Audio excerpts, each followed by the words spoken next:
Hello বন্ধুরা, আমি সুপ্রিয়া আবার চলে এলাম আরেকটি নতুন রেসিপি নিয়ে। আজ রান্না করব মাটন।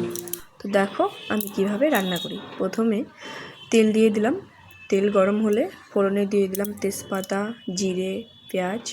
তারপর আমি পেঁয়াজটাকে লাল লাল করে সুন্দরভাবে ভেজে নিব। তো তোমরা দেখো আমার পেঁয়াজটা ভাজা হয়ে গেছে। এইদিকে আমি মশলা করে নিয়েছি মিক্সার ব্লেন্ডারে।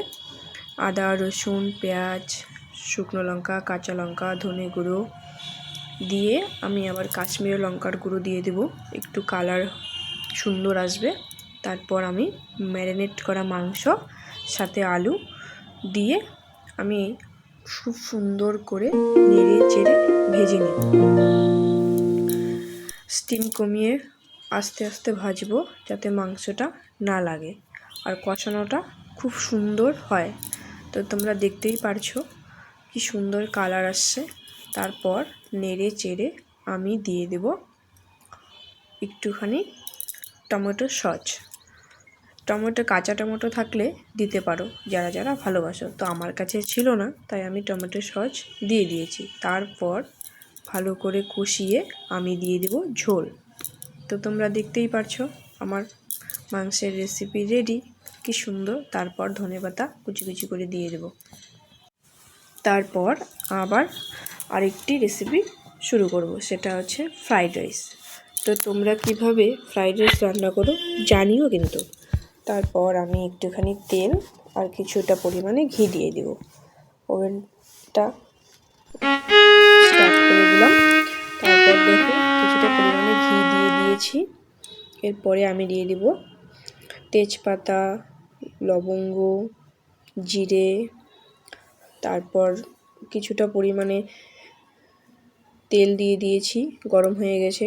তারপর এলাচ দিয়ে আমি নেড়ে চেড়ে ভেজে খুব সুন্দর করে নেড়ে চেড়ে ভেজে নেব।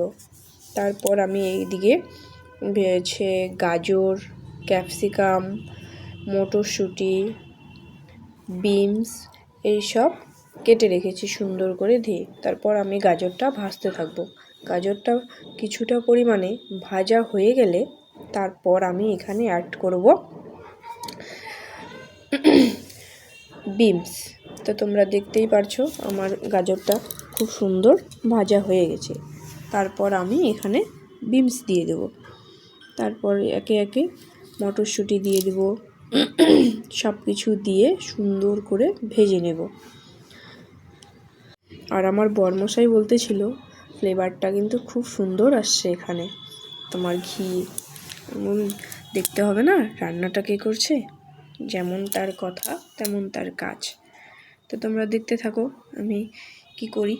তারপর সুন্দর করে নেড়ে চেড়ে ভেজে আমি বাটিতে কাজু আর কিশমিশ ভিজিয়ে রেখেছি, এটা কিছুক্ষণ ভাজা হলে এর মধ্যে দিয়ে দেব। তারপর আমি একটু ঢেকে দিয়েছি যেন তাড়াতাড়ি সিদ্ধ হয় আর খুব সুন্দর ভাজাও হয়ে যায়।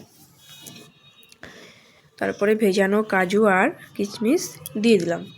তারপর সুন্দর করে নেড়ে চেড়ে একদম দেখব যখন ভাজাটা হয়ে গেছে, তারপর আমি এর মধ্যে দিয়ে দেব রাইসটা কিন্তু আমি আগেই সিদ্ধ করে নিয়েছি ঘি আর এলাচ দিয়ে তেজপাতা।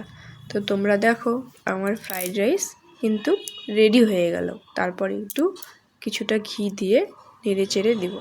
তো তোমাদের যদি ভালো লাগে এভাবে কিন্তু নিজেই ঘরে বসে ফ্রাইড রাইস রান্না করে খেতে পারো। খুব টেস্টফুল আর সুস্বাদু, আর ফ্লেভারটাও দারুণ হয়েছে। বরমশাই বলছিল তুমি খুব সুন্দর রান্না করতে পারো। Tata, bye bye. যদি ভালো লাগে অবশ্যই লাইক, কমেন্ট, শেয়ার করো আর সাবস্ক্রাইব করো।